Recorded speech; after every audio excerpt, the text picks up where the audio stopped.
Hello, Stephen Kent Mirassou here.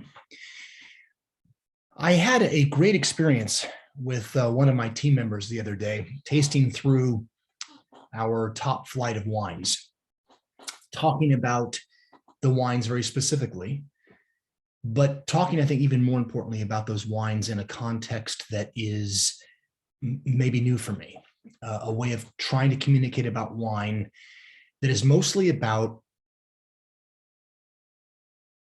trying to figure out what wine means. The process of making wine is well known by most wine lovers. The varieties that are endemic to particular regions around the world are generally known by wine lovers. Always happy to talk about them for people who don't have that kind of experience, because they are important historical artifacts. They are certainly important details with respect to how wines end up tasting the way that they do. But what has intrigued me over the last several years, I've written a lot about it in my first book, and I'm also trying to talk about it more because I think that it really gets, for me anyway, to the heart of what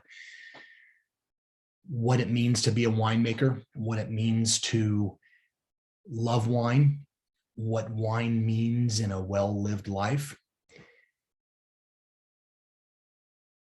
We were tasting Lineage, which is our Left Bank Bordeaux blend. We were tasting the Premier Cabernet, which is a blend of our best barrels of Cabernet from the vineyards that we work with. And we were tasting L'Autre Côte Cabernet Franc, which is our 100% Cab Franc variety, if you know me at all.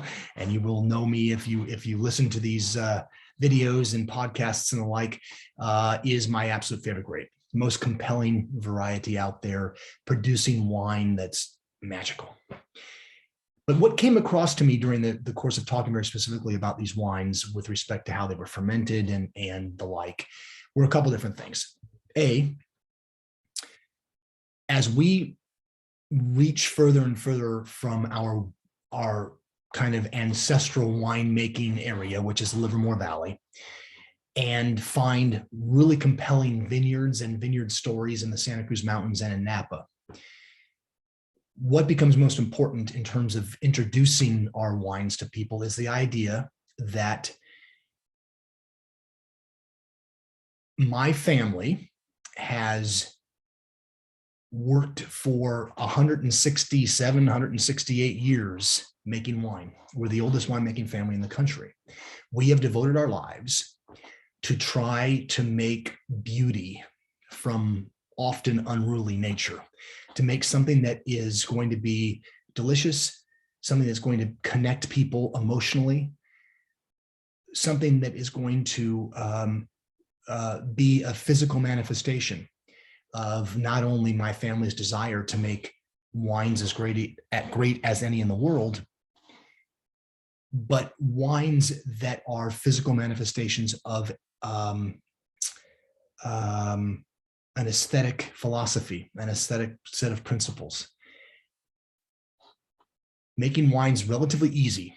Making great wine is hard. It starts with great vineyards, obviously. It starts with not making mistakes in the cellar. And it really starts with a vision about what it is you're trying to make. What is it about this wine that may end up being compelling to the people who are going to drink it? People who you'll never get a chance to meet, and people who are your club members or friends, family, who will taste your wines frequently. I always try to put these parentheses around my winemaking journey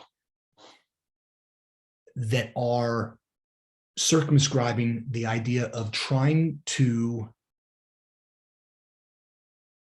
create an emotional connection with the process, to create an emotional connection with the land that we are working and have been working since before Abraham Lincoln was president, to try to put parentheses around an idea of balance, an idea of appropriateness, of structure, appropriateness of fruit, appropriateness of acid and wood, all the sort of foundational elements of great wine, and put them in a context that makes the wines or allows the wines to be as expressive as they can be, to be their own apotheosis, as it were, that the wines, because we're shepherds and not overlords in the cellar, is all about trying to help a wine to become the thing that it is destined to be, that it can be.